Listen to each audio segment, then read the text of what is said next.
여러분, 성경을 읽다 보면 문득 이런 생각이 들 때가 있지 않나요? 예수님도 우리처럼 아프셨을까? 정말 눈물을 흘리셨을까? 우리를 보며 어떤 마음을 느끼셨을까? 오늘 우리는 단순히 지식이 아닌 성경 속에 기록된 예수님의 감정과 인간적인 모습들을 따라 천천히 아주 조심스럽게 그분의 마음 안으로 걸어 들어가 보려고 합니다. 그저 신적인 분으로만 생각했던 예수님이 얼마나 우리와 가까우신지, 얼마나 우리의 감정을 깊이 이해하시는지를 발견하게 될 거예요.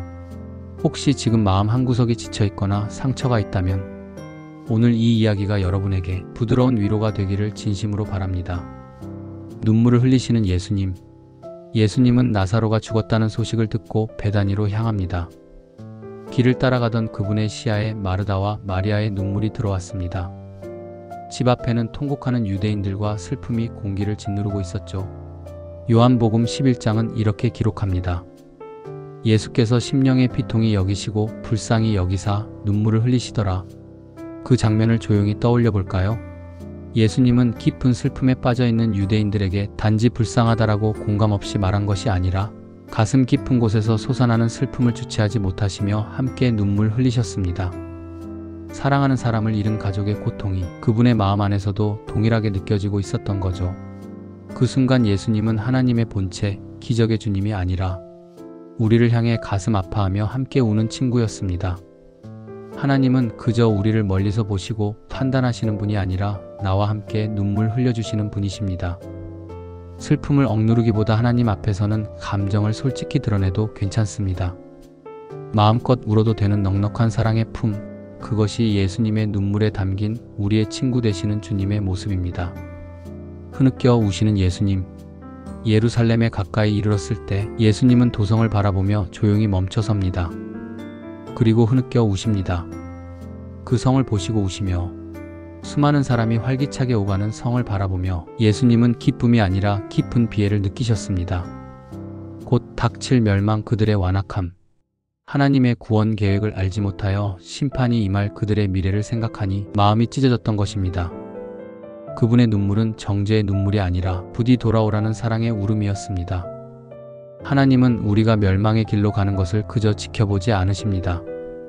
우리의 완고함 속에서도 돌아오라고 계속해서 초대하시는 분입니다. 때로는 삶의 경고음이 들릴 때 하나님이 나를 부르고 계시구나라고 그분께 마음을 열어보세요. 피곤하여 쉬시는 예수님. 길에서 피곤하심에 우물가에 앉으시니 그날 예수님은 사마리아 땅까지 20-30km의 먼 길을 걸어오셨습니다. 햇살은 뜨겁고 발은 저려왔습니다. 아무리 신성이 있으셔도 육신은 인간의 몸이었습니다. 심한 피로를 느끼신 그분은 우물가에 조용히 앉아 숨을 고릅니다. 그 순간에 예수님을 상상하면 왠지 모르게 마음이 더 가까워지죠. 피곤함은 그분에게도 현실이었고 우리의 연약함이 어떤지 직접 체험하신 분입니다. 하나님은 우리의 지침과 고단함을 아실 뿐만 아니라 예수님의 몸으로 이 땅에 오셔서 스스로 체험하신 분이십니다. 지칠 때마다 나는 왜 이리 약할까 자책하지 마시고 사마리아 우물가에 앉아 쉬셨던 예수님처럼 잠시 멈추어 쉬어도 됩니다. 진정한 휴식은 하나님 앞에서 그분과 교제하며 예배하는 시간입니다. 불쌍히 여기시는 예수님. 지친 무리들, 굶주린 눈빛, 길 잃은 영혼들. 예수님은 그들의 상태를 한눈에 알아보셨습니다. 마태복음 9장에서는 사람들을 불쌍히 여기시는 예수님의 모습을 발견합니다. 무리를 보시고 불쌍히 여기셨으니 이는 그들이 목자 없는 양과 같이 고생하며 기진함이라. 그분은 사람들의 영적 갈증, 육적 굶주림, 마음의 상처를 마치 자신의 아픔과 상처처럼 느끼셨습니다.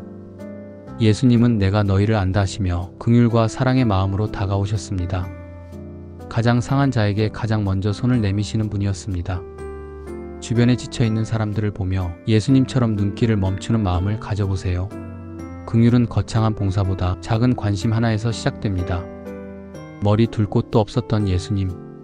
마태복음 8장 20절은 예수님의 공생애가 얼마나 평안함과는 거리가 멀었는지 보여줍니다. 여우도 굴이 있고 공중의 새도 거처가 있으되 인자는 머리 둘 곳이 없다. 그분은 화려한 집도 편안한 침대도 없었습니다. 재정적 안정도 가정의 품도 없이 하루하루 하나님의 뜻을 위해 떠돌며 사셨습니다. 부족한 상황 속에서도 하나님의 뜻이라면 기꺼이 선택하시는 헌신의 마음이 있었습니다. 우리의 인생도 늘 안정적이지는 않지만 하나님은 편안함보다 그분의 뜻대로 우리를 이끄십니다. 편안함을 잃어버렸다고 실패한 삶이 아닙니다. 하나님과 함께라면 불편한 길도 합력하여 선을 이루는 길이 됩니다. 불의 앞에서 분노하시는 예수님.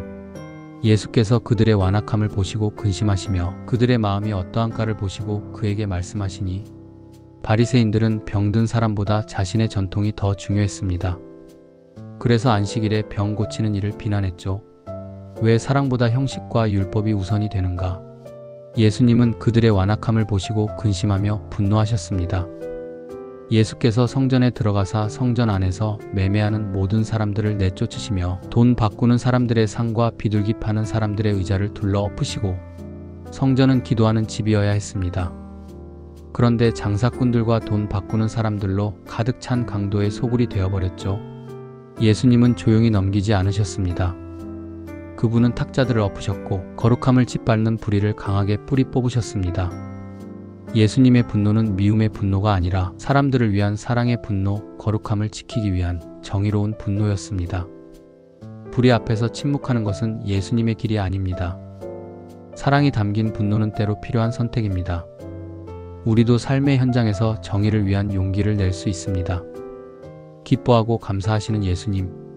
예수께서 성령으로 충만하여 기뻐하여 말씀하시되 누가복음 10장 21절에서 예수님은 성령으로 충만하여 기뻐하셨습니다. 전도 여행을 떠났던 제자들이 하나님 나라의 역사를 체험하고 와서 전했을 때 그분은 마치 아버지가 자녀의 성장을 보는 듯한 순수한 기쁨으로 웃으셨습니다. 그리고 요한복음 15장 11절에서 그분은 이렇게 말씀하십니다. 내 기쁨이 너희에게 있어 너희 기쁨을 충만하게 하려 함이라. 예수님의 기쁨은 성공에서 오는 기쁨이 아니라 하나님의 뜻이 이루어지는 것을 보는 기쁨이었습니다. 진정한 기쁨은 상황이 아니라 하나님과의 관계에서 솟아납니다. 삶이 흔들릴 때도 주님이 나와 함께 하신다는 확신을 붙들면 하나님께서 부어주시는 충만한 기쁨을 경험할 수 있습니다. 나보다 먼저 인간의 몸이 되신 예수님. 오늘 우리는 예수님의 눈물, 분노, 피곤함, 사랑, 기쁨을 보았습니다. 그리고 알게 됩니다. 예수님은 단지 하늘에서 인간을 바라보신 분이 아니라 우리와 똑같이 느끼고 똑같이 아파하고 똑같이 지치고 똑같이 기뻐하신 분이라는 사실을요. 그분은 신성의 옷을 입은 채 우리의 삶 한가운데까지 걸어 내려오셨습니다. 그러니 여러분 지금 어떤 감정을 가지고 있든 그 감정 안에는 이미 예수님이 먼저 지나간 발자국이 있습니다. 그리고 그분은 여전히 이렇게 말씀하십니다. 내가 너를 안다. 너의 슬픔도 너의 기쁨도 나는 다 알고 있다. 그러니 너무 낙심하지 마시고 예수님을 바라보세요. 우리의 아픔을 모두 아시는 그분의 사랑과 능력을 의지하세요.